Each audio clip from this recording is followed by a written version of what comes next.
Hello, Western Oregon sports fans, and welcome to the season recap edition of Wolves Weekly. Joining me in studio after the 2012 season, we have head baseball coach Jeremiah Robbins. Jeremiah, we got a lot of things to talk about today.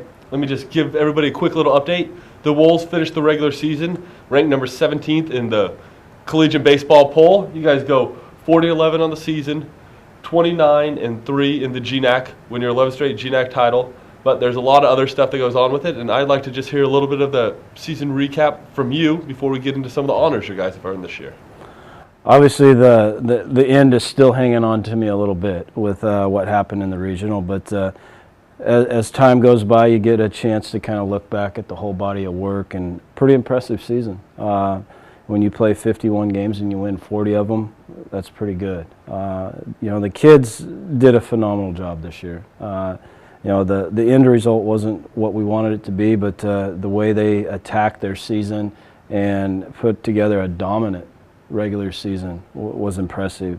What they did in conference, going 29-3, the 3 losses in conference were 1-run losses. They did a heck of a job. I was very, very proud of how they went about their business throughout the season, and just going out there with a bullseye on their back every single weekend, especially in conference, and taking care of business. Very impressive season. You had a lot of individuals earn all GNAC honors that we talked about last time. 13 players were selected, including 9 of the first team. Bo Folkinga and Blake Miller share all GNAC Player of the Year honors. Grady Wood is the two-time GNAC Pitcher of the Year. Very impressive on there, and we'll just lead this one in the next. You took Coach of the Year honors, and also want to say congratulations to you for picking up your second All-Region Coach of the Year honor. So congratulations to you, Jeremiah. But that wasn't the only All-Region honor to come in. There's been 3 different awards go out there. We've seen Blake Miller, Grady Wood, and Bo Folkinga on many of those first-team ones. Griffin Boyd's out there picking up some second-team honors. Three of those guys are seniors. They were a very impressive group, and Blake Miller being the junior that really came in and had a big impact his first year with the Wolves. Yeah, happy for all those guys, and obviously postseason awards are good for those individual players, and it shows you how good our club was to have some talent surrounding those guys that allowed them to be the players that they could be. And I'm so proud of all those guys, and going into a very tough. The West Region honors are huge for those kids because it's a tough West Region, and some of the numbers that I saw and as our kids went through the season, we were right there with them all, and I pat those guys on the back. It was a class act by them as they went through their season, and obviously the numbers didn't lie. I know you're all about team success out there, but we do have to make mention for Blake Miller and Grady Wood, who are both actually first-team All-American honorees by Daktronics. First time in Western Oregon history we've ever had 2 individuals make the first team, and only second time in school history we've ever even had 2 on the team, and that was back in the day with Boone Christensen.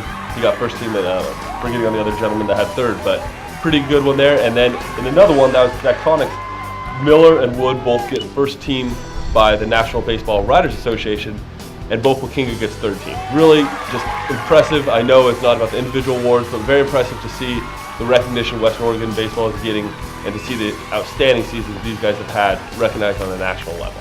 Absolutely, and it's good for the university, not only just those individuals that receive them, but our name, Western Oregon University, getting out there, and they earned it. Their numbers don't lie. They put together some very good seasons, and again, I'm very happy for them. Obviously, when you start doing things that have never been done in school history, that makes me very proud of what our players are doing for the program. So I'm excited for them.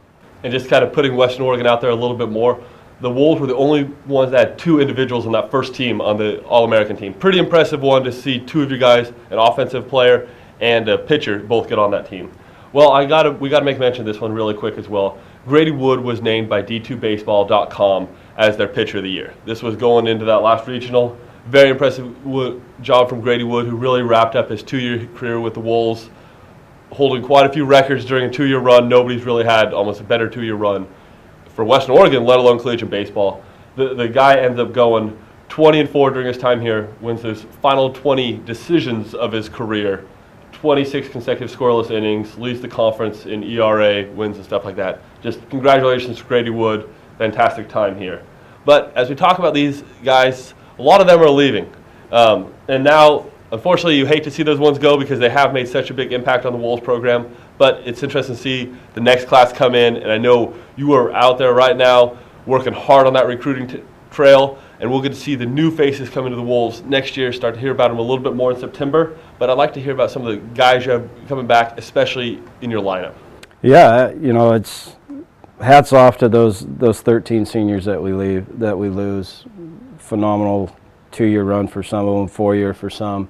But, we will miss those guys. But like you said, with some of our returners coming back, we're still, the cupboard's not empty. And we're very excited. We're going to have some opportunities to reevaluate some things in our program and see why we're struggling at the end of the year. I think we've got the answer to that after some long talks as coaches. And with the group we got coming back, we're very excited. When you return both your catchers and Kyle Blackwell, Scotty David, they're coming back. An All-American at shortstop, he's coming back.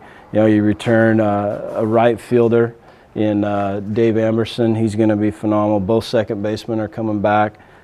We got a lot of pieces coming back. We've got to reevaluate some things on the mound, but even there, we still have some very good assets for us. No, it should be very interesting to see, and like you said, a lot of talent there, both in the middle of your order and guys that are provided at the top of your order too. You bring back your top 3 hitters, always a nice thing, and really, as you mentioned right there, maybe you don't have the pitchers coming back, but you have those catchers that know how to work with them. And just talking to Blackwell and to Scott David, very talented guys that I'm sure second coaches on the field type of guys. Absolutely. They're good kids, and they work very hard. And one we got to quickly mention is Matty Nyland, too. What a phenomenal year. And the thing that I've seen with Matty is he hasn't even scratched the surface of what he's going to do for us next year. Fine young baseball player. Very impressive to see him in the field and at the plate this year in the regionals as well. Yeah. So Jeremiah, I just want to say, I know been with you for a long time this year, since September and then all the way through. Can't believe how quick the season goes, even though it covers over the course of 4 months. So just want to say thank you for me, and really thank you from all the parents out there that made sure to tell me at all the games how much they like watching this Wolves Weekly show. Nice. So thanks very much for being in the studio, and thank you all for watching.